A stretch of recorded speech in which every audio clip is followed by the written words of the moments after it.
त्रैलोक पावन विश्ववंदनीय सतत स्मरणीय परमाराध्य श्री सद्गुरु महाराज के पावन युगल चरणों में शतकोटि वंदन। परमाराध्य के मस्तक स्वरूप गुरुदेव के पावन युगल चरणों में शतकोटि वंदन। उपस्थित धर्म प्रेमी महानुभावों, आदरणीय माताओं एवं पुण्यवती बहनों, सबों का हार्दिक अभिवंदन।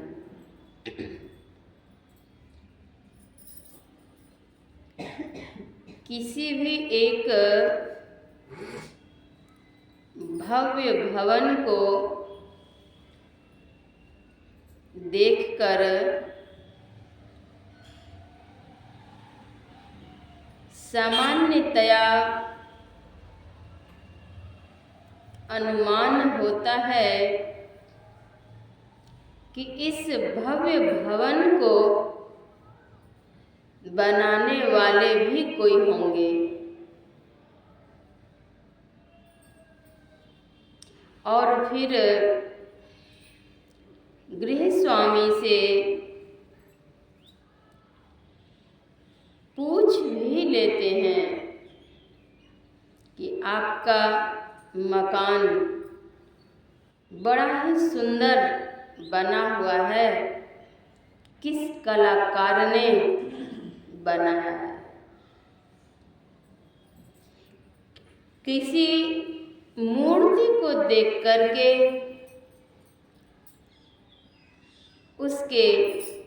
उसकी चारुता को देख करके उसके निर्माण कर्ता की खोज होती है। आहा, मूर्ति कितनी प्यारी है, कितना सुंदर है, इसके बनाने वाले कलाकार कौन हैं?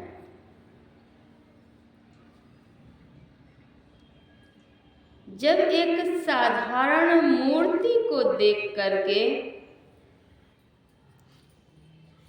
कलाकार के प्रति कृतज्ञता के भाव भर आते हैं, मकान के बनाने वाले, मकान के निर्माण कर्ता के लिए भी विचारनीय बात होती है कि कौन इतने अच्छे ढंग से बनाए हैं। पूछते हैं, क्या यह विशाल ब्रह्मांड किन्हीं के बिना बना है क्या? एक घर में 4, 5 अथवा 10 बाल गोपाल हैं तो उसके भी कोई अभिभावक हैं जो उसे चला रहे हैं। सामान्यतया जब सामान्यतया बालक अथवा संतान को चलाने वाले अभिभावक हैं तो क्या यह विशाल विश्व ब्रह्मांड के निर्णायक अथवा संचालक कोई नहीं है? अवश्य ही है। वे कहाँ हैं, किस रूप में हैं, उन्हें हम कब देख पाएंगे? वे सर्वत्र विराजित हैं और सभी से परे भी हैं। सभी के परे जो परम तत्व रूपी सोई आत्मा है, सोई आत्मा है। वे परम प्रभु परमात्मा के अंश ही जीवात्मा प्राणी मात्र में विद्यमान है, सर्वत्र हैं, उनसे कहीं भी खाली नहीं है। लेकिन क्या इस बात को अक्षरशः मन मस्तिष्क में स्थापित रखे हुए हैं कि परमात्मा सर्वत्र हैं? अगर इन पवित्र बात को स्थापित नहीं किए हुए हैं, इसलिए हम लोगों से भूल होती है, और जब भूल होती है तो शूल होती है। शूल कोई पेट खराब की बात नहीं कर रही। शूल मतलब पीड़ा, व्यथा, कष्ट, वेदना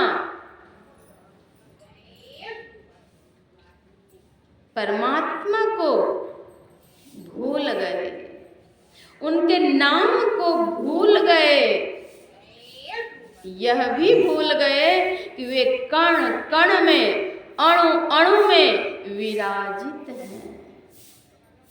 भूल गए। अगर नहीं भूले हैं तब व्यथा नहीं होगी। सर्वस्व समर्पण जिन्होंने सद्गुरु के पावन चरणों में कर दिया है, अपने जीवन के बागडोर को सद्गुरु के पावन चरणों में जिन्होंने सौंप दिया है, उन्हें फिर व्यथा कहाँ, भूल कहाँ, पीड़ा कहाँ।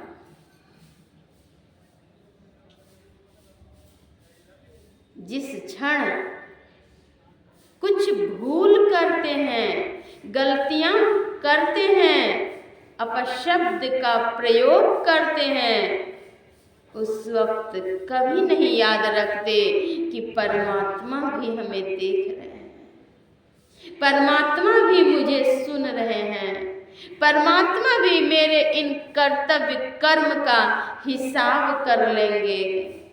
नहीं याद रखते, चतुराई करते हैं, मन में कुछ, बैखरी वाणी से कुछ, अंतर और बाहर में एकता नहीं है, सरलता नहीं है, मृदुता नहीं है, सहिष्णुता नहीं है। हम बहिर्मुखी हो गए, मनमुखी हो गए। अगर मनमुखी हो गए तो शूल होगी, अर्थात पीड़ा होगी, व्यथा होगी, कष्ट होगा, संताप में रहेंगे, त्रिताप में झुलसेंगे। अगर जिस क्षण विश्वास रखेंगे कि संत सद्गुरु हमारे अंग संग हैं, सद्गुरु रूपी परमात्मा हमें देख रहे हैं, सुन रहे हैं, हमारे समस्त कर्मों का हिसाब होगा। जो व्यापारी बाजार से माल उधार लेते हैं, उन्हें इस बात को भी ख्याल रखना पड़ता है कि समय पर हम इस माल के दाम को चुकता करेंगे। अगर लेकर के 9 दू 11 हो गए, भाग गए, तो आपके ऊपर कानून की कार्यवाही होगी, बच नहीं सकेंगे। और इस लोक में तो नहीं बच पाएंगे, अथवा बच भी पाएंगे, परलोक में उसका और हिसाब होगा। पुलिस अदालत से बच सकते हैं, लेकिन भगवान से नहीं। किन्हीं संत ने बड़ी अच्छी वाणी कही, पुलिस अदालत से बच सकते हैं, लेकिन भगवान से नहीं। जिन किसी ने माल उधार लिया, चुकता करना पड़ता है। हम लोगों ने संकल्प लिया, करार किया। क्या करार किया? जब मैं बाहर होऊंगा, सुमिरन ध्यान करूंगा, त्रयकाल संध्या में नाम करूंगा बेरिया। हे प्रभु, इस जघन्य पीड़ा से हमें मुक्त कर दीजिए। बाहर कीजिए नाथ, मैं आपके चरणों को नहीं भुलाऊंगा, सुमिरन करूंगा, ध्यान करूंगा, लेकिन हम भूल गए। इसी भूल के कारण हम शूल में पड़े हुए हैं। एक सर्वेश्वर पर अचल विश्वास सद्गुरु महर्षि मेहि परमहंस जी महाराज पंचविधि कर्म में सबसे पहला विधि कर्म बतलाए हैं कि एक सर्वेश्वर पर अर्थात परमात्मा पर थोड़ा नहीं, अचल विश्वास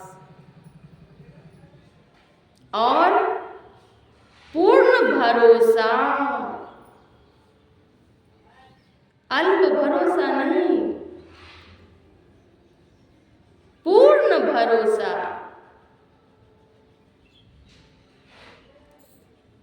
एक सर्वेश्वर पर अचल विश्वास।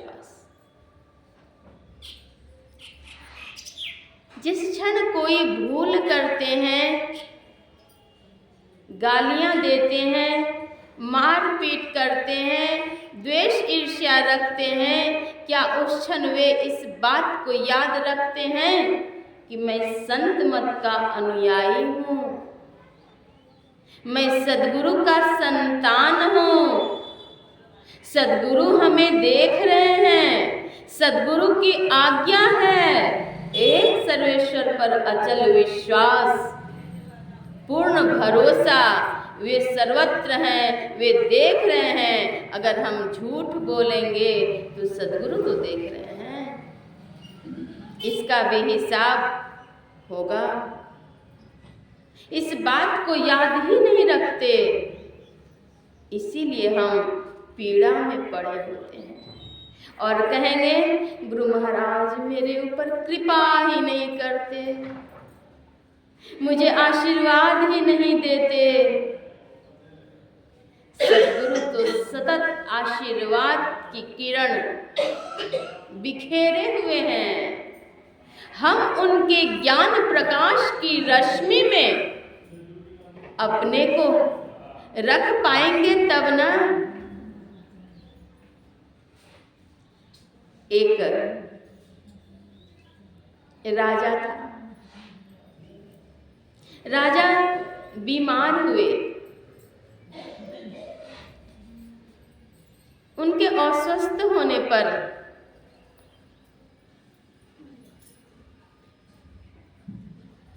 वैद्य आए। वैद्य राज ने कहा, कई वैद्य आए, अंततः एक वैद्य राज आए। वैद्य राज ने नब्ज, बांह के नब्ज को टटोला,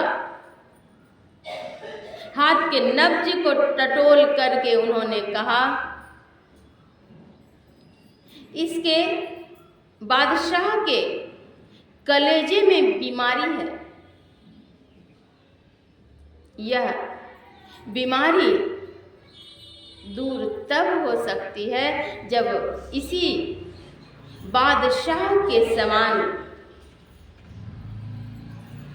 कोई एक बालक मिले, अन्य व्यक्ति मिले, उसके कलेजे से दवाई बनाई जाएगी और तब ये स्वस्थ हो सकते हैं।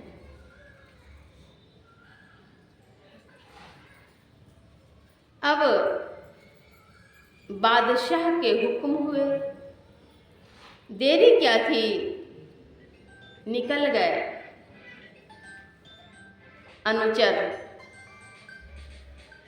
मंत्री खोजने के लिए। गांव-गांव, शहर-शहर खोज रहे, खेतों में, खलिहानों में कहीं कोई काम करते हुए भी व्यक्ति उन बादशाह के समान हो।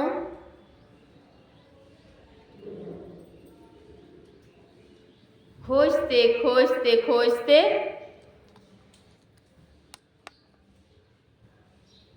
उन्हें खेत में काम करते हुए एक बालक दिखलाई दी।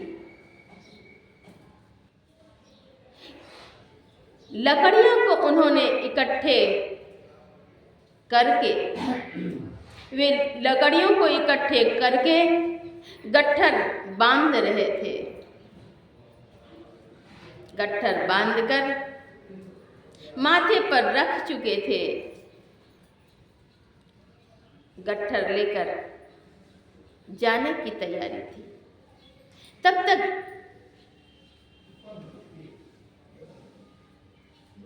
खोजने वाले ने उन्हें पुकारा, ए बालक इधर आ। बालक समीप आया। बालक से पूछते हैं, तुम्हारा घर कहाँ है? कितने भाई हो? कितने बहन हो? पिताजी का नाम क्या है? पिताजी करते क्या हैं? उन्होंने बतलाया कि मैं 4 भाई हूँ और खेतों में काम करके इसी तरह से गुजर बसर होता है। कहा अपने घर लेकर के चलो, मुझे तुम्हारे पिताजी से भेंट करूँगा। जाते हैं, उनके पिताजी से मिलते हैं, माता से मिलते हैं। मिल करके कहा कि इस बच्चे को दे दीजिए, इतने मूल्य आपको मिल जाएंगे। बादशाह के लिए कुछ औषध तैयार हो।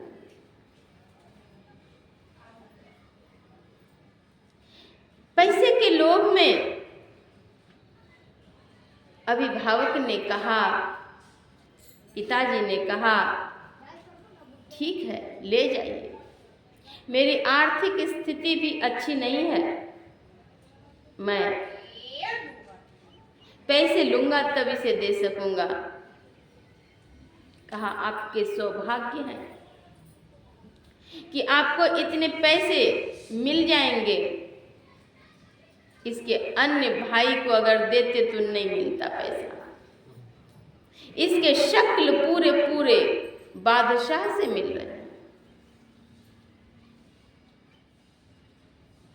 कहा ठीक है ले जाइए। पैसे भी दिए और बच्चे को ले लिए। लेकर आए बादशाह के पास। बच्चे हाजिर हैं। 18 साल के बच्चे हैं, किशोरी हैं।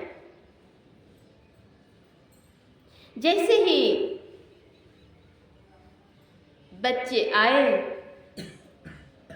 तो वैद्यराज जी को बुलाया गया। वैद्यराज जी आए और वैद्यराज ने कहा हाँ बहुत अच्छा, सही बालक को खोज करके लाना है, इसके कलेजे से दवाइयाँ बन जाएगी और अब बादशाह स्वस्थ हो जाएंगे। खोजने में मुझे कई महीने लग गए। कहा कि अब इसे ऐसे नहीं होगा, इसे शूली की सजा दीजिए, उसके बाद इसके कलेजे से दवाई बनाई जाएगी। बच्चे से पूछा गया, ए बालक तुम्हारी अंतिम इच्छा क्या है सो कहो। कुछ खाने की, कुछ पहनने की, किसी से मिलने की या और कुछ क्या इच्छा है सो कहो। कहा अब मेरी कोई इच्छा नहीं है। कहा ठीक है। समय निश्चित था। शहर के बहुतेरे लोग इकट्ठे हो गए थे इस दृश्य को देखने के लिए। बच्चे को शूली पर चढ़ाया गया, लेकिन कहा जाता है उसके भी कुछ हिसाब होते हैं, समय होते हैं, समय पर उसे खींच लिया जाता है, उसे शूली पर वे चढ़ जाते हैं, उसी नजदीक में उसे रखा जाता है।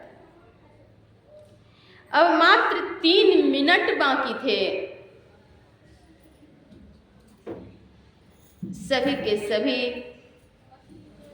घड़ी देख रहे थे। उसी वक्त बच्चे आकाश की तरफ देखते हैं और ठहाका लगा करके खूब जोर जोर से हंसते हैं। इस दृश्य को देख करके बादशाह ने कहा, ठहर जाओ, बच्चे को पहले नीचे उतारो। बच्चे से पूछा गया, ये बालक, तो इस विषम परिस्थिति में क्या सोच लिया जो कि इतने ठहाका लगा करके जोर जोर से हंसा? बच्चे ने कहा, मेरे हंसने से आपका क्या मतलब है? आप अपना काम कर लीजिए, मैं अपना काम करता हूं। बादशाह ने कहा, नहीं नहीं बच्चे, इस विषम परिस्थिति में इतने ठहाका लगा करके हंसना कोई साधारण बात नहीं है। बात क्या है तू बतलाओ। कहा कि एक बालक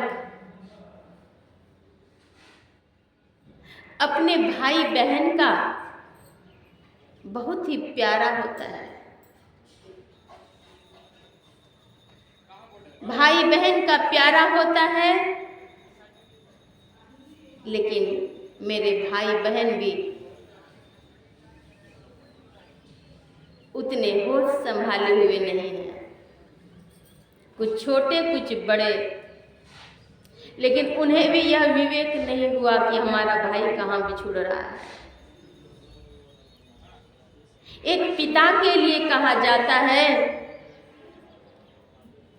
जिगर का टुकड़ा होता है, माता के लिए कहाता है बच्चे मानो प्राण ही हैं। उस माता पिता ने चंद पैसे के लोभ में अपने प्राण के टुकड़े से भी बाजी लगा दी। अगर कुछ घर परिवार में भूल चूक होती है तो समाज के लोग मिलजुल करके, पंचायत करके, 5 व्यक्ति भी मिल करके उसकी सुरक्षा करते हैं। वह भी नहीं हुआ। मैं निर्दोष निरपराध बालक और समाज ने हमारी कोई सहायता नहीं की। अगर परिवार, समाज, गांव सभी बिखर जाते हैं तो जो सबके राजा होते हैं, बादशाह होते हैं, वे सबके रखवाले होते हैं, उन्हें फिक्र होती है। उनकी सहायता कैसे हो, एक मेल में कैसे रहें, भलाई कैसी हो, कैसे हो। लेकिन आज मैंने देख लिया इस देश के बादशाह कैसे हैं जो अपने निजी स्वार्थ के लिए निरपराध बालक के प्राण लेने के लिए हाजिर हैं। राजा भी अगर भूल करने लग जाते हैं तो मंत्रणा देने वाले मंत्री भी उसे सहायता करते हैं, कहते हैं कि आप ऐसा नहीं करें। लेकिन मंत्री भी वही चंद चांदी के टुकड़े में लिप्त हो गए। इस संसार को मैंने देख लिया। मैंने कहा, हे प्रभु, आप इस बादशाह के भी बादशाह हैं। जगत की लीला तो मैंने देख ली। हे प्रभु, अब तेरी लीला देखनी है। प्रभु, आप क्या करते हैं? बच्चों की कोमल स्निग्ध वाणी का श्रवण कर बादशाह का हृदय पसीज गया और उन्होंने कहा कि नहीं नहीं, अब इसे शूली की सजा नहीं दी जाएगी, चाहे मैं स्वस्थ हूं अथवा ना हूं। एक सर्वेश्वर पर अचल विश्वास रखा उन बालक ने। क्या हम आप एक सर्वेश्वर पर अचल विश्वास रखे हुए हैं? अगर रखे हुए हैं तो नहीं कहेंगे कि मुझे यह विपदा वह विपदा। जाहि विधि राखें गुरु, ताहि विधि रहिए। विधि का विधान जान, हानि लाभ सहिए। जाहि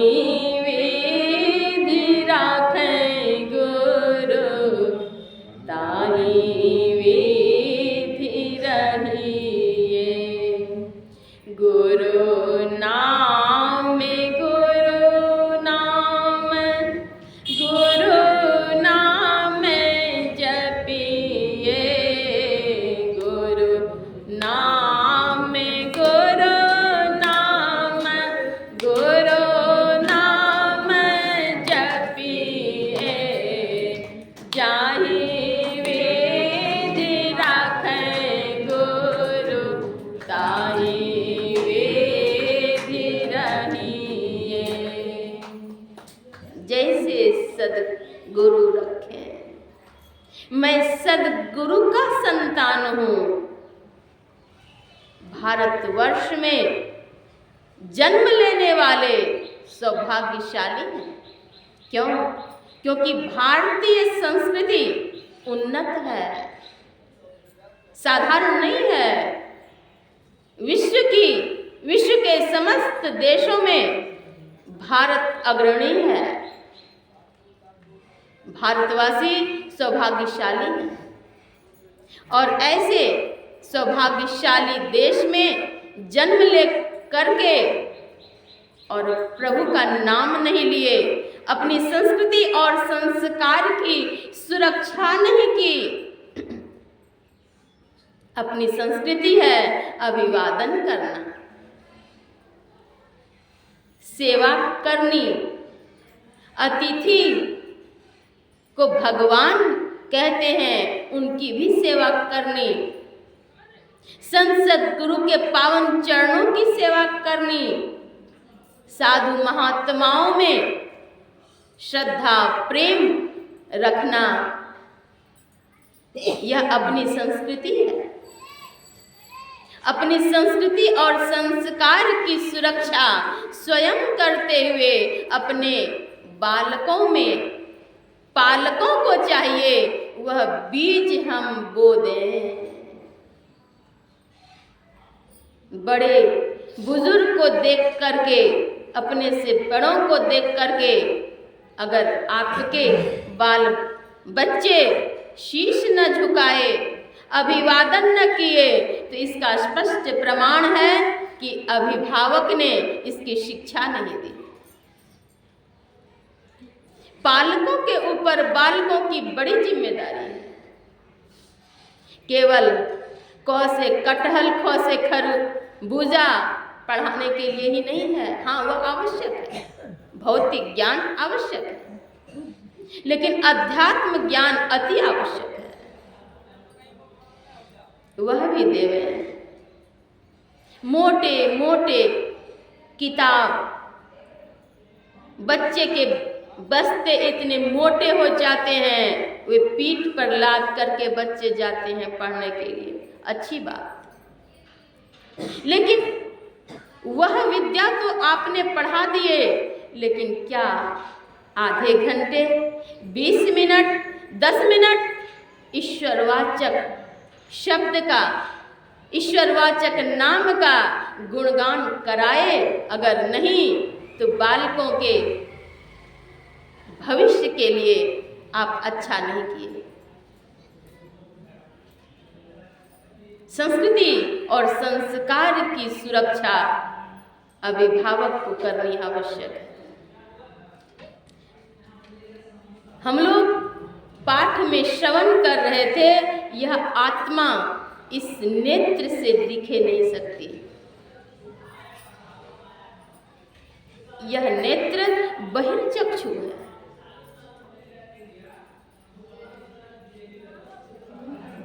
आंतरिक नेत्र का उन्मेष करें, यह कैसे होगा? तो संत सद्गुरु के पावन चरणों में जाकर के दीक्षा लेनी पड़ेगी। दीक्षा लेकर के साधना करनी पड़ेगी। साधना करने से मन में एकाग्रता आएगी। जो भी बच्चे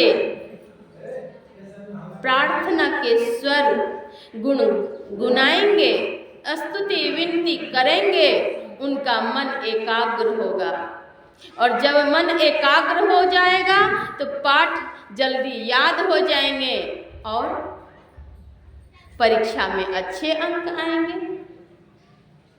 भागलपुर तिलका मांझी विश्वविद्यालय में जब मैं अध्ययन कर रही थी, जब मैं ऑनर्स की छात्रा थी, पहले तो मुझे देख करके सारी लड़कियां हंसती थी, कहती थी इसी उम्र में ये इसको क्या हो गया, पागल हो गई।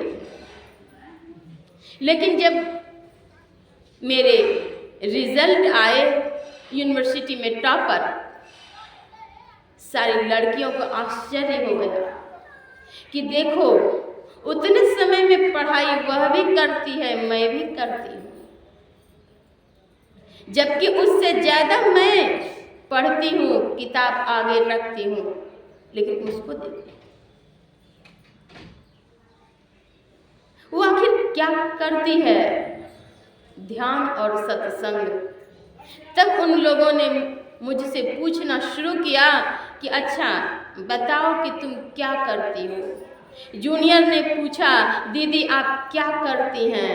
मैंने कहा सत्संग लागी रहो रे भाई, तेरी बिगड़ी बात बन जाए। सत्संग से लग जाओ, बिगड़े हुए कार्य सरल हो जाएंगे, सुलभ हो जाएंगे।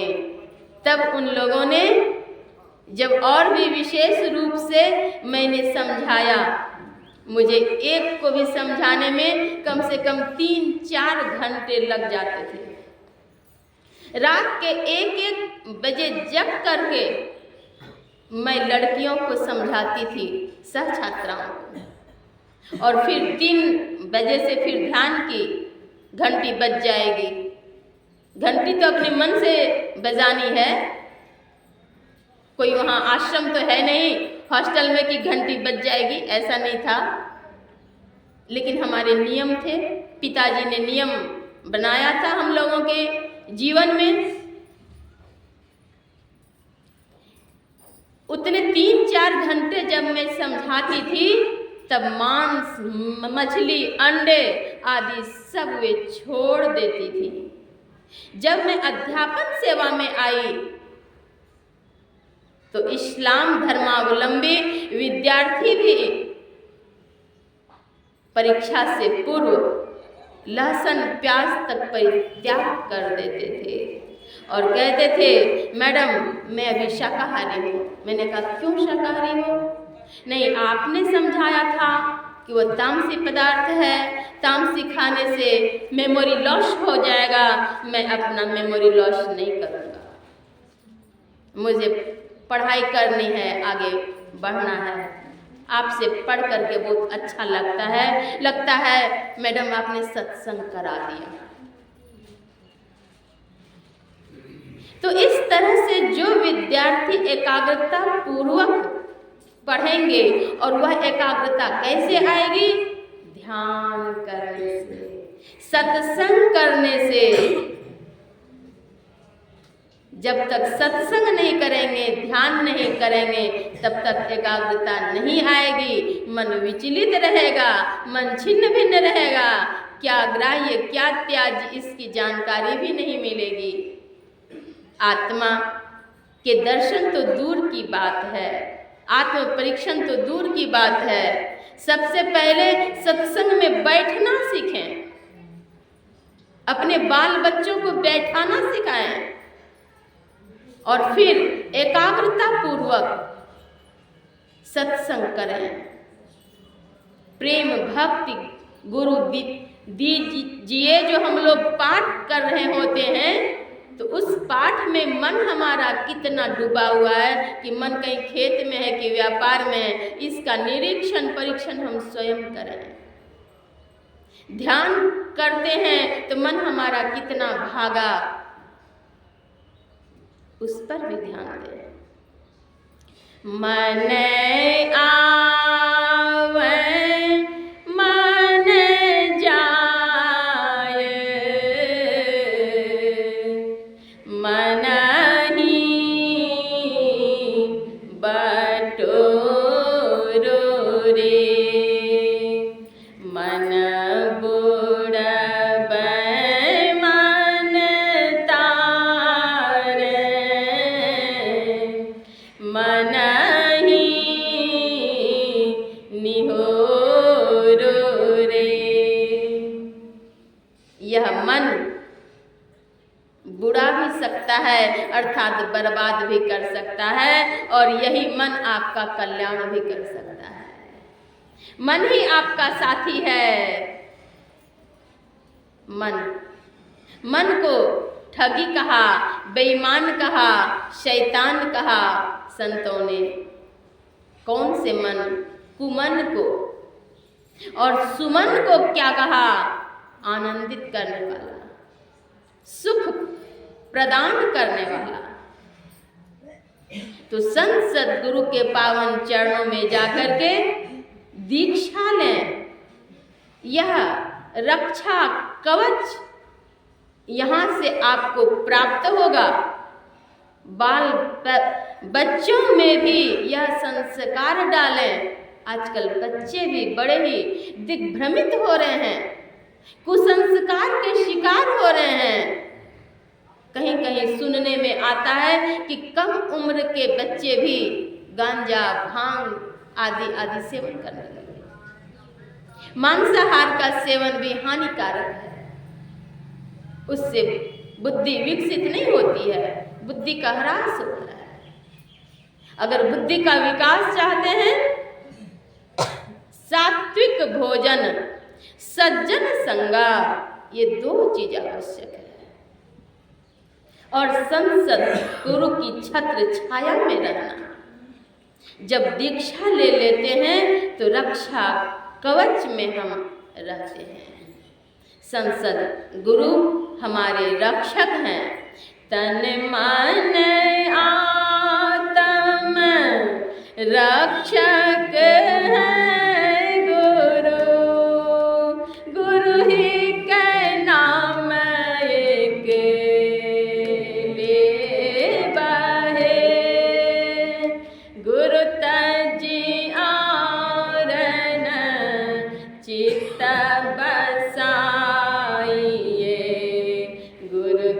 गुरु गुरु गुरु नित है। गुरु को छोड़ करके और को चित्त में नहीं स्थान दीजिए। गुरु तज और न चित्त बसाइए। हाँ, सबों के प्रति आदर का भाव, सद्भाव, दुर्भाव नहीं, द्वेष नहीं, ईर्ष्या नहीं, डाह नहीं, प्रपंच नहीं। अगर इन सारे कोढ़ रोग को अगर अंदर में रख लेंगे तो अंदर अंदर ही ऐसा खोखला कर देगा, ऐसा खा जाएगा, वो घून लग जाएगा कि आपके जीवन को बर्बाद कर देगा। और इसी जन्म को ही नहीं, अगले कई जन्मों तक बर्बाद होते रह जाएंगे। इसीलिए हर क्षण प्रयास करें कि मानवीय दुर्गुण दूर हो जाए। ईर्ष्या, द्वेष, डाह, प्रपंच, झूठ, छल, द्वेष, चिढ़, क्रोध, काम, अहंकार, इन सारे दुर्गुणों से अपने को दूर रखने का प्रयास करें। सरलता, मृदुता, विनम्रता, सहकारिता, ईमानदारिता, इन सद्गुणों को धारण करें। सत्य, अहिंसा, इन सद्गुणों को धारण करते हुए सद्गुरु को सिर पर रखिए, उनके नाम को स्मरण करते रहिए, उन्हें याद करते रहिए, उनके संस्मरण को भी अपने मन मस्तिष्क में दोहराइए। मन सात्विक होगा, पवित्र होगा, क्लेश दूर होंगे, दुख दूर होंगे। तन सुख मन सुख, इंद्र सुख सब दुख, तज दे विषय दुख दाई, भ्रम खाई हो भाई। तन का सुख, मन का सुख, तन का सुख कुछ चटपटा खा लिए, आह बड़ा अच्छा लग रहा है। तन का सुख, शरीर पर कीमती वस्त्र पहन लिया, आह बहुत चमकीला। तन का सुख। मन का सुख, गुरु की वाणी में श्रद्धा विश्वास करके आचरण में लाए नहीं, मन जो किया वह किए। और कहते हैं मन को सुख मिला। कई लोग कहेंगे आत्मा जो खोजती है मछली मांस तब मैं खाता हूँ। अरे आत्मा नहीं खोज रही है, आपका मन खोज रहा है, और वह मन भी पापी है, कुमन है। मनुस्मृति में आया है कि जो भी मांस खा करके अपने शरीर की रक्षा अथवा वृद्धि की कल्पना मात्र कर लेते हैं, नरक में वास होगा। नरक जाना चाहते हैं? कोई दुख उठाना चाहते हैं? अगर नहीं तो अपने, अगर नहीं खा रहे हैं और बाल बच्चे को आदेश दे रहे हैं, तो आप भी पाप के भागी हैं, पाप चढ़ेगा आपको। भजन बिना रे भजन बिना, भजन बिना रे भजन बिना, होए चलिया घर के परदारे, मन भजन बिना, होए चलिया घर के परदारे, मन भजन बिना। भजन अगर नहीं करेंगे बैल हो जाएंगे, अन्य योनियों में जाना पड़ेगा, मानवेतर प्राणियों में रहेंगे, मानव का चोला नहीं मिलेगा। और फिर जो दुख होगा असह्य दुख, असह्य। उन समस्त दुखों से बचने के लिए संत सद्गुरु के चरणों में जा करके त्रयकाल संध्या करें, संत सद्गुरु की वाणी को हृदयंगम करें, आचरण में उतारें। वही असली पूंजी है, वही असली धन है। बाकी धन तो कौन बांटे ठिकाना नहीं, कौन लूटे ठिकाना नहीं, लेकिन भगवत भजन रूपी धन अगर आपने इकट्ठे किए, कल्याण होगा। इसीलिए संत जन चेताते हैं, नाम में सुमर नर बाबर तोरी सदान देहिया रे। सदा यह दे नहीं रहेगी, बार बार नर देह नहीं यह वीर रे, चेत सकै तो चेत कहे कबीर रे। बार बार यह देह नहीं मिलेगी, और यह देह कब छूट जाएगी ठिकाना नहीं, कहाँ छूट जाए वो भी ठिकाना नहीं। कहीं तो ट्रेन में भी कितने के प्राण छूट जाते हैं, कहीं राह चलते। मैं केंद्रीय विद्यालय साहिबगंज में अध्यापन सेवा में थी। निकट में ही सेंट जोसेफ स्कूल है। सेंट जोसेफ स्कूल के फादर अर्थात प्रिंसिपल ने अपने पाचक को कहा, एक कप चाय तैयार कर दीजिए। पाचक ने चाय तैयार करके टेबल पर दी। चाय के कप उठा करके उन्होंने एक घूंट चाय लिया, कप रखा, दूसरे घूंट ले नहीं पाए। चले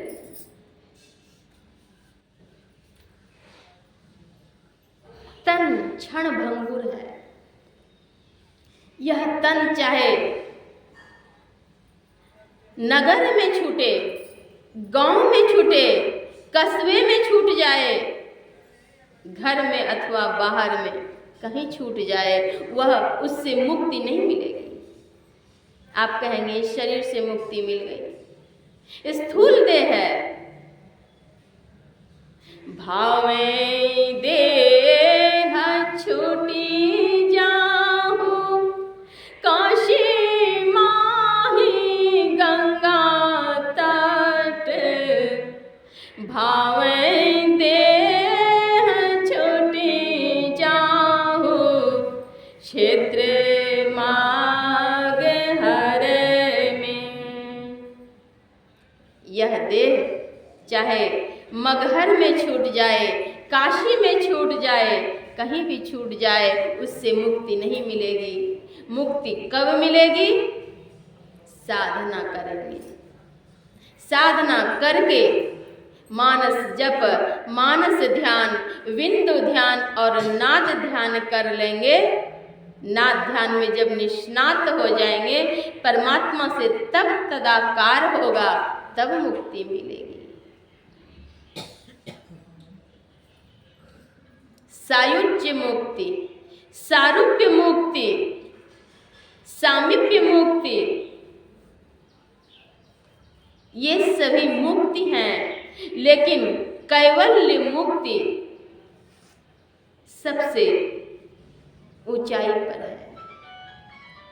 कैवल्य परम पद की प्राप्ति कैसे होगी? नाद साधना करने से।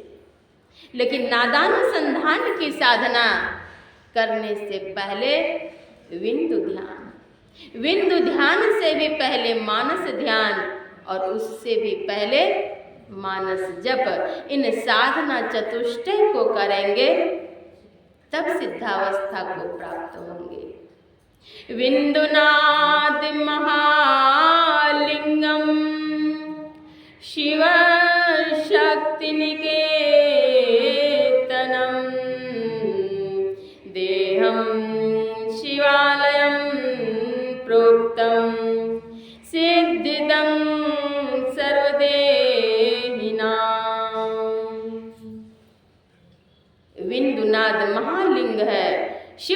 शांति का घर है, लेकिन वह घर, उस घर तक कैसे पहुंचेंगे? जब तक सद्गुरु के चरणों में नहीं जाएंगे नहीं पहुंचेंगे।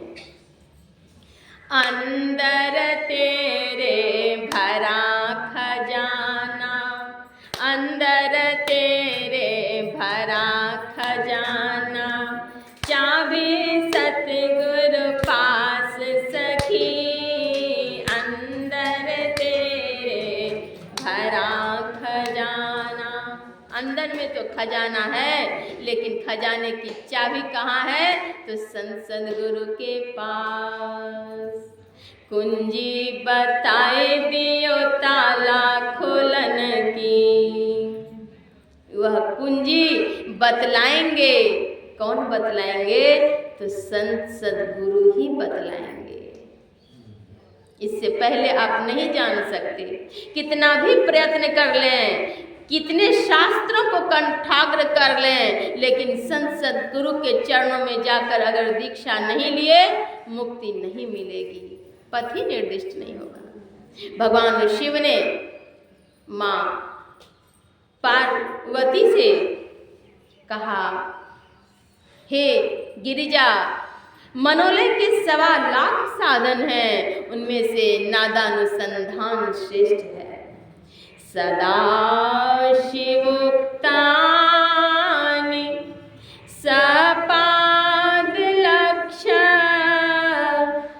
लयावधानानि वसन्ति लोके, नादानुसन्धान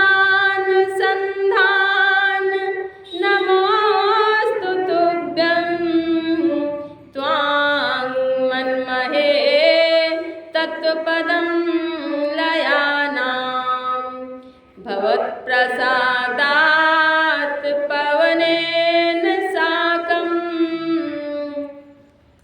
नादानुसंधान की साधना श्रेष्ठ है। सर्वचिंता, वहाँ पर जाकर सभी चिंताओं का समाप्त हो जाता है, तदाकार हो जाता है। हम प्रभु प्रभु हम एक ही होई, द्वंद्व आरु द्वैत रहे नहीं कोई, मैं ही आरती की जय, भव महाजन्म बहुरे नहीं लीजय। हम प्रभु और प्रभु हम एक हो जाएंगे। जिस प्रकार लवण पानी में मिल करके एक में एक हो जाता है, उसी प्रकार जीव पीव में तदाकार हो जाता है। वह जीव की संज्ञा फिर पीव की ही हो जाती है, तदाकार हो जाता है। वहाँ अहम ब्रह्मास्मि का बोध होता है, ब्रह्मानंद सहोदर का सुख प्राप्त होता है। इसलिए संत सद्गुरु के पावन चरणों में जाकर उनके चरण शरण में रह करके जो मानवीय भूल है उसे छुड़ाएं, हटाएं, मानवीय दुर्गुण को हटाएं और सद्गुण को अपनाएं, जीवन में धारण करें, त्रैकाल संध्या करें, कल्याण होगा, मंगल होगा, इहलोक भी और परलोक भी। परिवार में शांति विराजेगी, सुख आएगा, आनंदित होंगे और इसी प्रकार से जीवन जिए, कल्याण होगा। आज का यह सत्संग नैमित्तिक सत्संग है। मैं उन दिव्यात्माओं के लिए भी शुभकामना करती हूँ कि संत गुरु अपने चरणों में स्थान दें, कृपा बरसाएं और यह श्रद्धा जगी इनके पुत्र और पुत्र वधू के हृदय में कि अपने माता पिता अथवा अपने सास ससुर के लिए भी एक शुभकामना, श्रद्धांजलि अर्पित हो, सत्संग हो। इसी के निमित्त यह सत्संग हुआ, तो अवश्य ही उन्हें भी सत्संग का लाभ प्राप्त होगा। और हम लोगों ने इतने देर से एकाग्रता पूर्वक श्रवण किया, लाभ उठाया। सबों का कल्याण हो, मंगल हो। श्री सद्गुरु महाराज की